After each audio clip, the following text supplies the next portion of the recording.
Welcome to Luca and Miguel. Enjoy the video. You start by verifying hardware and service.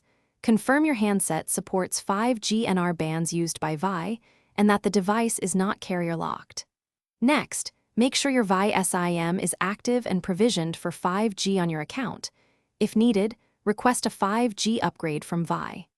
Once done, update the phone OS and carrier profile so network selection recognizes 5G. Then open Settings and enable mobile data to begin the configuration sequence. Now you configure the network parameters to prioritize 5G. Go into Mobile Network Settings and choose the mode that includes 5G or NR alongside LTE. This allows fallback. Make sure the APN matches Vi's default or apply the auto configuration message. Remove other manual APNs that can interfere. Enable VO LTE or VO NR to keep calls on IP when 5G is used. Finally, confirm operator selection is set to Vi and restart the radio or device so the changes take effect. Finish by restarting the phone and waiting for the 5G icon. Run a simple speed test to validate performance.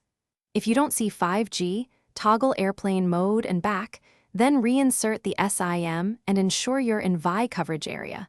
Small cell gaps can prevent 5G registration. As a key troubleshooting tip, contact Vi with your IMEI and SIM IXID plus screenshots of settings and signal to have provisioning checked or a profile push performed. This often resolves hidden provisioning issues. Thanks for watching and please subscribe. It's the best investment you'll ever make.